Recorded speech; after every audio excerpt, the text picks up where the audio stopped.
ہمارے نبی صلی اللہ علیہ وسلم صرف یہ نہیں چاہتے کہ مسلمان محفوظ رہے، ہمارے نبی چاہتے کہ ساری انسانیت جہاں تک ہو سکے اس کو تکلیف سے دور، تکلیف سے نجات دلائی جائے، اس کو دنیا میں کوئی تکلیف نہ دی جائے، اس کی تکلیف کو دور کیا جائے۔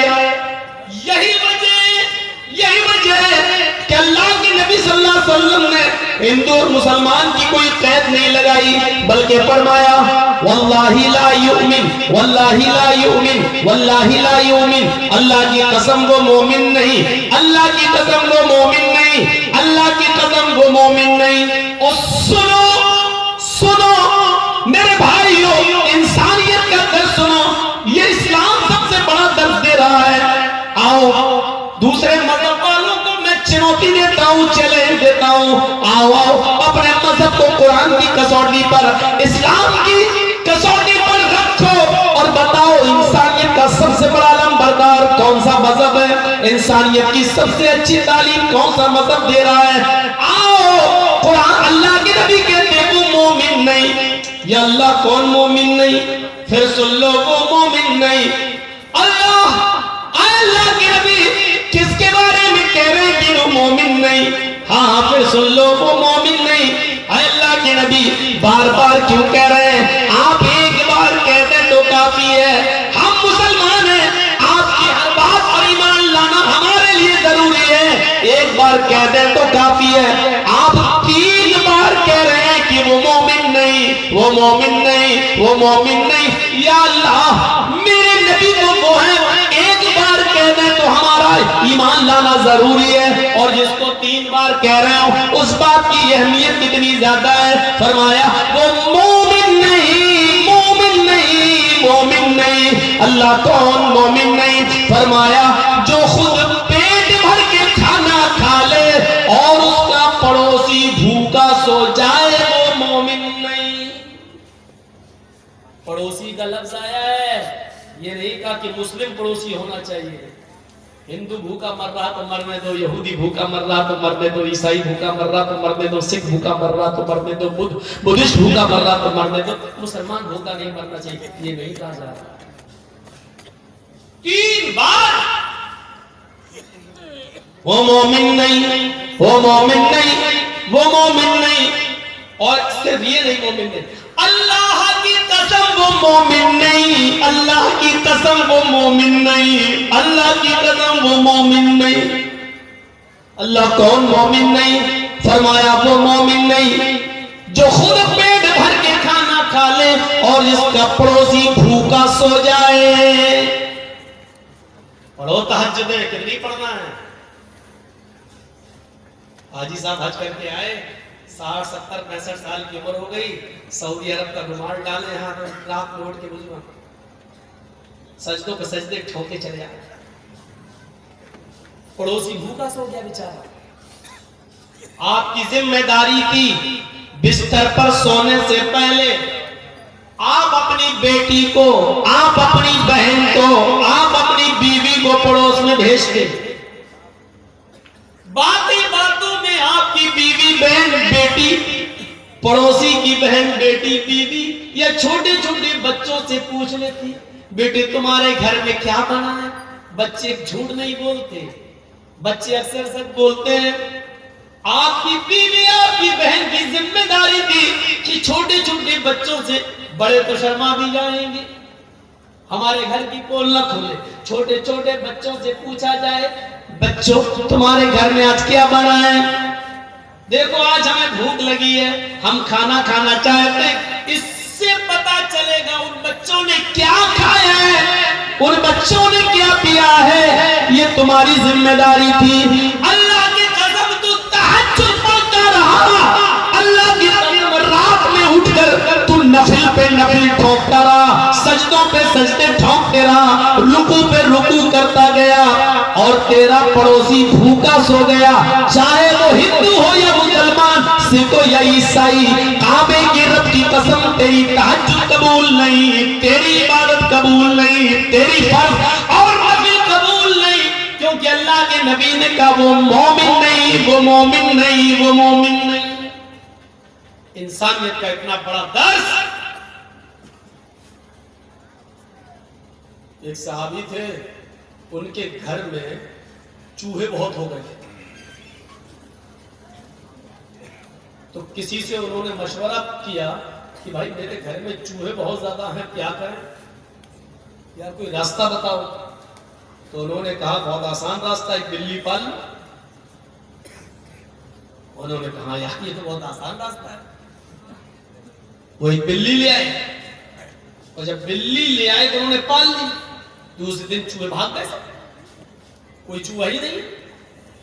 اب وہ سوچ رہے ہیں کہ یار میری بلی نے تو ایک بھی چوہا نہیں کھایا ہے, چوہے تو روز آتے تھے, میرے کپڑے کاٹ جاتے تھے, یہ کر جاتے تھے, وہ کر جاتے تھے, اور بلی نے ایک بھی چوہا نہیں کھایا, نہ مارا, چوہے بھاگ کہاں گئے.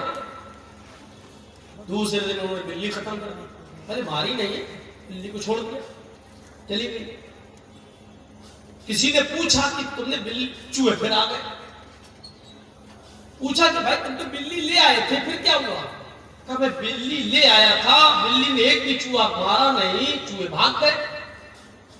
بلی کو پھر میں نے اس لیے گھر میں نہیں پالا کیونکہ میرے چوہے بھاگ کر پڑوسی کے ہاں چلے گئے. تو یہ کون سی انسانیت ہے اور کون سا ایمان ہے کہ اپنے گھر کی حفاظت کے لیے میں بلی لے آؤں, اور وہ چوہے جو میرے گھر میں تھے وہ بھاگ کر پڑوسی کے گھر میں چلے جائیں اور اس کو نقصان پہنچائیں. تو یہ بھی تو اسلام نہیں ہے. اللہ کے نبی نے فرمایا جو اپنے لیے پسند کرو وہ اپنے بھائی کے لیے پسند کرو. تو جب چوہے مجھے اپنے گھر میں پسند نہیں ہے تو اپنے بھائی کے گھر میں کیسے پسند کر لوں؟ اس لیے میں نے سوچا کہ ڈر کی وجہ سے بلی کے یہ چوہے پڑوسی کے گھر میں گھس گئے. پڑوسی کو ستانا بھی اچھا نہیں ہے. انہوں نے کہا بلی کو ہٹا دو, میرے چوہے مجھے نقصان پہنچائے لیکن پڑوسی کو نہیں. اتنا احساس کس کو ہوتا ہے؟ یہاں تو یہ دیکھتے ہیں کہ میرے گھر میں کیا پکا ہے, پڑوسی کے گھر میں کیا پکا ہے, آج اس نے یہ پکایا تو میں اس سے اچھا پکا. ہم نے آج 500 روپے کمائے, پڑوسی نے 800 کیسے کما لیے؟ آج یہ صورتحال ہماری ہو گئی. انسانیت کا درس دیکھیے. اللہ کے نبی فرماتے ہیں مومن عبداللہ ابن عمر رضی اللہ تعالیٰ عنہ, کون نہیں جانتا, جلیل القدر صحابی حضرت عمر فاروق کے بیٹے, ان کے گھر عقیقہ ہوا. عبداللہ ابن عمر اپنے بیٹے کا عقیقہ کر رہے ہیں. بکرے 2 جانور خرید کے لائے تو اپنی بیوی سے کہا اس کو 7ویں دن ذبح کرنا ہے نا, عقیقہ 7ویں دن ہے, 7ویں دن اس کو ذبح کرنا ہے. دیکھو میری بیوی, جب بکرے ذبح ہو جائیں اور گوشت پک جائے 7ویں دن تو میرے پڑوسی کو ضرور پہنچا دینا اس کا گوشت. پڑوسی یہودی تھا. ایک بات یاد رکھیے گا, سنیے, پڑوسی کون تھا؟ یہودی. اور حضرت عبداللہ ابن عمر کے ہاں آج بچہ پیدا ہوا, کل 2 جانور لے آئے, کل 2 جو ذبح کرنا تھا, 2 خرسی, 2 بکرے, 2 مینڈے, 2 مینڈے وہ لے آئے. اور کہا بیوی 7ویں دن جب ذبح ہو جائیں اور گوشت پک جائے تو پڑوسی کو پہنچا دینا. ٹھیک ہے. پھر جب 4 دن رہ گئے, کہ دیکھو بھولنا نہیں, پہنچا دینا, کہ ہاں ٹھیک ہے. 3 دن رہ گیا, دیکھو پہنچا دینا, بھولنا نہیں. 1 دن رہ گیا, پہنچا دینا, بھولنا نہیں. آج عقیقہ ہے, بکرا دونوں جانور ذبح کر دیے. جیسی چھری چلا کر ذبح کر دیے, بولے دیکھو گوشت پک جائے تو بھولنا نہیں, پڑوسی کو دے دینا. اب بیوی ہاں ٹھیک ہے دے دیں. کھال اترنے لگی, جب بوٹیاں بننے لگی, پھر آیا عبداللہ ابن عمر, بن گئی گوشت کی بوٹی؟ نہیں ابھی بن رہی ہے. ہاں دیکھو جب گوشت پک جائے تو پڑوسی کو ضرور پہنچا دینا. بیوی کہتی ہاں معلوم ہے بھائی, 5-6 دن سے آپ بول رہے ہیں, سن لیا ہے, پہنچا دوں گی. ہانڈی جب چولہے پہ رکھ دی اور گوشت جب بھننے لگا تو کہا تیار ہو گیا. کیوں, آپ کو زیادہ بھوک لگ رہی ہے کیا؟ نہیں, بھوک کی بات نہیں ہے. پھر کہ میں یہ دیکھ رہا ہوں کہ کب پکے گا. میرے پڑوسی کو, بیوی کو اب بہت غصہ. کوئی بات بار بار کہی جائے تو آدمی پک جاتا. ایک مجھے یاد ہے, کوئی آدمی مجھے ایئرپورٹ پہ سے لینے گئے اور لے کے آئے, مولانا صاحب ہمارے یہاں کے حالات بہت خراب ہیں, ذرا سنبھل کے بولنا, ایسا مت بولنا. میں نے ٹھیک یاد رکھا. جب تک گاڑی چلتی رہی وہ یہی سمجھاتے رہے ہیں. میں نے کہا ٹھیک. اصل میں وہی ذمہ دار تھے اور تھانے میں ان سے لکھوا لیا گیا تھا کہ اگر کچھ ہوا تو سب سے پہلے میں تمہیں پکڑوں گا. تو ان کو تو ڈر اس لیے لگا ہوا تھا. اب گاڑی سے اترے, جس روم میں ہم کو ٹھہرایا, مولانا دیکھیے بھائی میری عزت کا سوال ہے. میں نے کہا ٹھیک ہے. ناشتہ آیا, پانی پیا. دیکھیے مولانا بہت زیادہ وہ سی آئی ڈی والا پریشان کر رہا, بار بار فون کر رہا ہے. میں نے کہا ہاں بھائی ٹھیک ہے بھائی, میں صحیح بولوں گا, گھبراؤ نہیں. کھانا کھلا رہا تب بھی وہی, اس کا دماغ وہی لگا ہوا. اسٹیج پہ بیٹھ گیا, آدھے گھنٹے تک دوسروں کی تقریر اکیلی چل رہی تھی, میں بیٹھا رہا. اور جیسے ہی میں کرسی پہ بیٹھا پھر کان میں کہہ دیا مولانا ذرا خیال رکھیے گا. ایئرپورٹ سے لے کے یہاں تک اس نے پکا کے رکھ دیا. میں نے شروعات ہی وہیں سے کر دی اور پوری 2 گھنٹے تک میں نے پھر کوئی تقریر کی جس سے منع کیا وہی سب جگہ. اور پیچھے مڑ کے دیکھا تو جھپ گئے ہے ہی نہیں, بھاگے. اور بعد میں جب جلسہ ولسہ ختم ہوا تو گاؤں والوں میں فون نمبر ہوتے ہی ہیں, کسی سے میں نے پوچھا فون کر کے, پتا چلا 3 دن کے بعد وہ گاؤں میں آیا. 3 دن کے بعد آیا, گاؤں چھوڑ دی بات. کہتا کہ اس مولوی کو جتنا منع کرو گے اتنا ہی کرے گا. ہم نے کہا یہ آدم علیہ السلام کی فطرت ہے, میرے اندر بھی ہے. اللہ تعالیٰ نے کتنی بار کہا, دیکھو جنت میں خوب کھاؤ, جتنا کھا سکتے ہو کھاؤ, ٹہلو گھومو آدم سے, لیکن اس پیڑ کے پاس مت جانا, اس درخت کے قریب مت جانا. اور جس سے منع کیا گیا وہ وہیں چلے. تو یہ تو آدم کی فطرت میں شامل ہے, ہم بھی تو انسان ہیں. ارے ایک بار کہہ دیا, 2 بار کہہ دیا تو کسی کو پکاؤ گے. اب ایسا لگتا ہے, بعد میں غصہ آ گیا. پھر مجھے ایسا لگا جیسے میں تمہارا نوکر بن کے آیا.